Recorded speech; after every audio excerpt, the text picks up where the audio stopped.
Good evening and welcome to NTD News. I'm Stephanie Cox. Here are today's top stories. Michigan's Senate Oversight Committee held a hearing on the absentee ballot counting process at Detroit's TCF Center.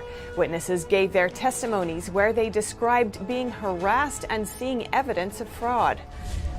A legal group investigating the election gave evidence indicating that 280,000 ballots disappeared after being shipped across state lines. One whistleblower said he delivered a similar amount of ballots on his way to New York. Melissa Carone, a witness who was contracted to work for Dominion, testifies to the Michigan Senate. She says paper-jammed ballots were rescanned multiple times on election night. A long list of witnesses testified at Michigan's Senate committee earlier.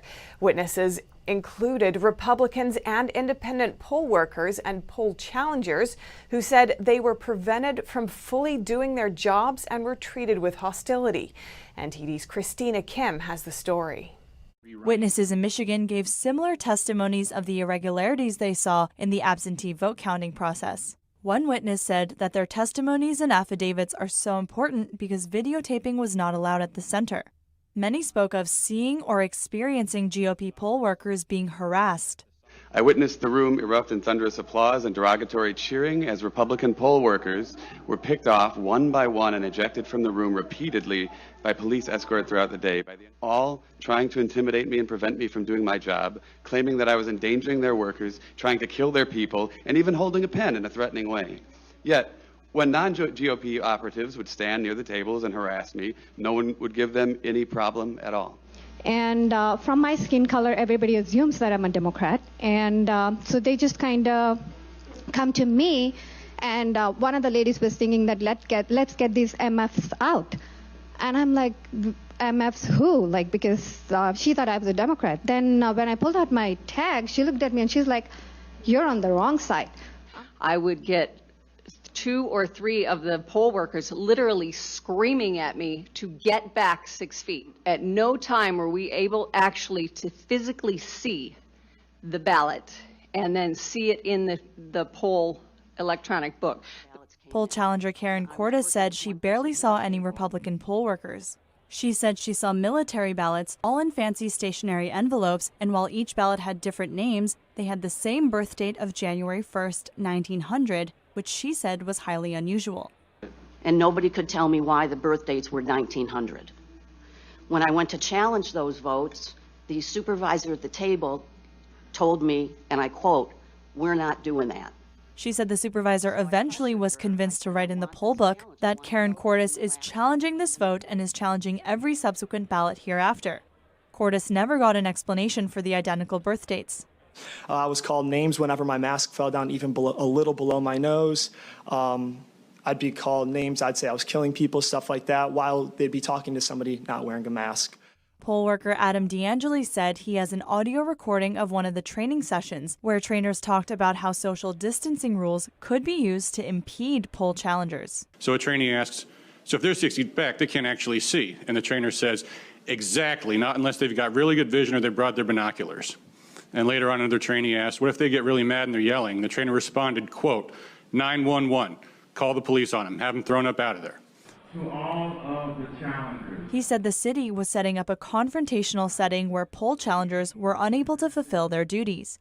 His testimony was filed into a lawsuit on October 23rd and was settled with the Secretary of State, who said they would amend the policies. Christina Kim, NTD News. During the Michigan Senate Oversight Committee hearing, one witness testified that Republican poll challengers were locked out while military ballots were counted. She said when she did get into the counting room, all of the ballots were identical for Biden, and none were from registered voters. Patty McMurray has worked as a poll challenger for 9 years. This year, she worked at the TCF Center in Detroit. She began her testimony by showing the committee a thick folder of affidavits. These are affidavits from Republican poll watchers or poll challengers that witnessed incredible events at the TCF Center. The affidavits contain multiple first-hand accounts showing the mistreatment of Republican poll workers and violations of vote counting procedures. McMurray said just when the military ballots were brought in, the poll watchers and challengers were told to take a break. The Democrat workers had food and seating provided inside the room. Republicans, on the other hand, had to go to a room upstairs. When we got back, the doors were locked.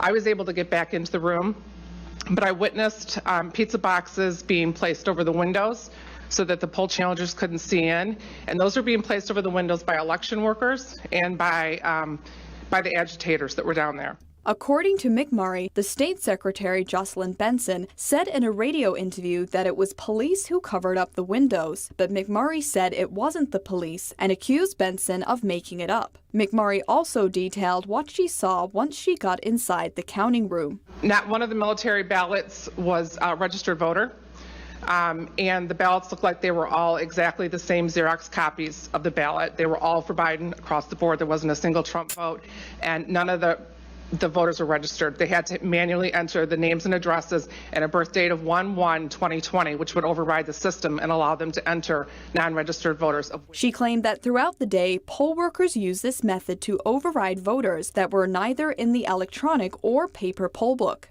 McMurray also testified that when a damaged ballot was duplicated onto a new ballot, Republicans were obstructed from seeing what was written onto the new ballot. Whenever we would try to watch the process, the person that was inspecting the ballot would stand in front of us, and if we tried to move to the side, they would challenge us and tell us to stand back, that we were too close, that we were going to kill people with COVID. Multiple witnesses shared similar testimonies of obstruction during the hearing. Grace Coulter, NTD News. And Trump's attorneys Rudy Giuliani and Jenna Ellis are scheduled to visit Michigan on Wednesday after not being able to attend today's hearing. That's according to a statement from the Michigan House Oversight Chair Matt Hall and a Twitter post from Ellis. Hall invited Giuliani to speak to the Oversight Committee on election irregularities. It's not yet known if another public hearing will be held. And a woman who worked on servicing Dominion voting systems testified at the Michigan Senate hearing. She says she saw fraud at Detroit's TCF Center, like the same ballots being scanned multiple times. NTD's Miguel Moreno has that story. So I would just walk up and down the rows. Melissa Carone, a contractor who worked with Dominion voting system at Detroit's TCF Center, testified at a Senate committee hearing on Tuesday. She says that she saw fraud all throughout her time there on the 3rd and 4th of November. What I witnessed at the TCF Center was complete fraud.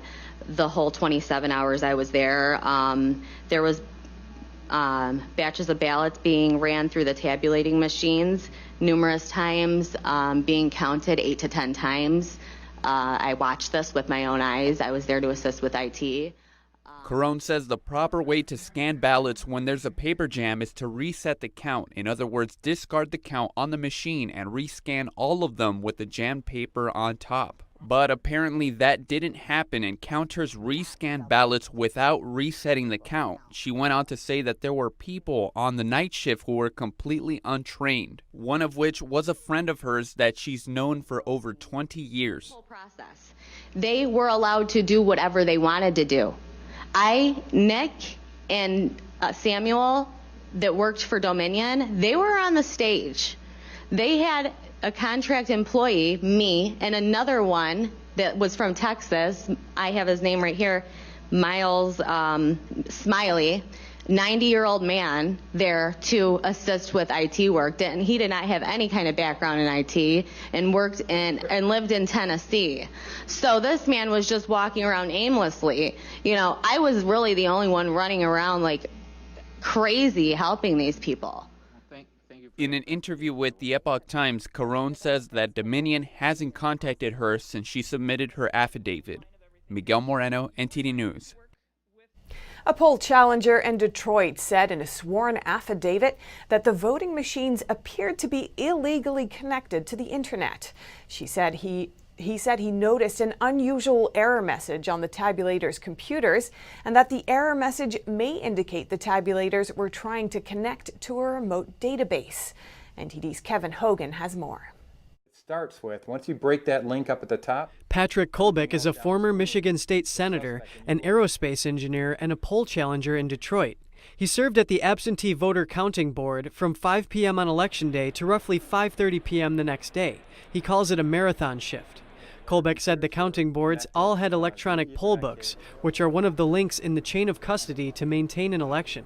He did not identify physical internet connections to the poll books, but he did notice Wi-Fi networks on his phone, including one called AV Connect. He suspects the AV stands for absentee voter. He became suspicious and started investigating. I went to all the different tabulator workstations, went underneath the table and checked out where all these cables were routed. All the tabulator computers were connected via Ethernet cables to a network router, and that router in turn was connected to another router. It was connected to the adjudicators. Those were connected to another router slash firewall. Kolbeck said all of these were connected to the local data center. He tried to verify if the voting machines were connected to the internet by asking other election officials if they were. The officials said there was no internet connection. Having seen the physical connection underneath the tables, he decided to check all of the terminals. As you can see in the schematic, all of them had an internet connection based on the connectivity icon in the bottom right corner of the screen. Kolbeck went back to one of the officials to talk about what he saw. I said, tell you what, you can dispel this once and for all. Just do me a favor, move your little mouse over that little icon down the bottom right-hand corner. It'll pop up words that say connected to internet or not connected. And you can dispel this whole thing right away. And he said, you're just going to have to trust me. The possible internet connection is important, Kolbeck says, because the chain of custody must be maintained from the qualified voter file all the way to the last step, the final vote tally. He says these error messages, combined with the evidence of 6,000 votes being switched in Antrim County, show why the internet connection is important.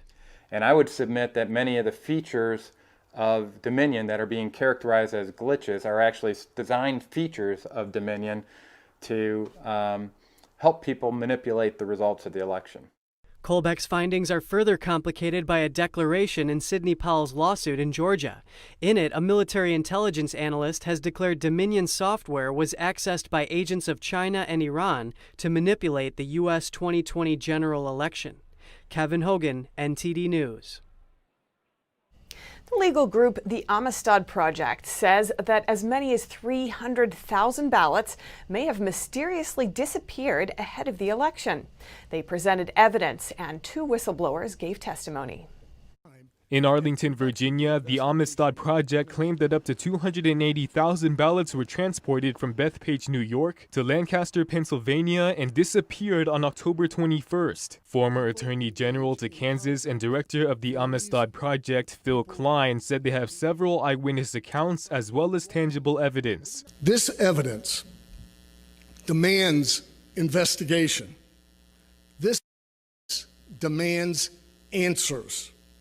The American people deserve such answers. 3 witnesses spoke, 2 of whom were subcontract workers with the United States Postal Service. One of the workers said he transported around 288,000 ballots to New York. Shipping ballots across state lines is a federal crime.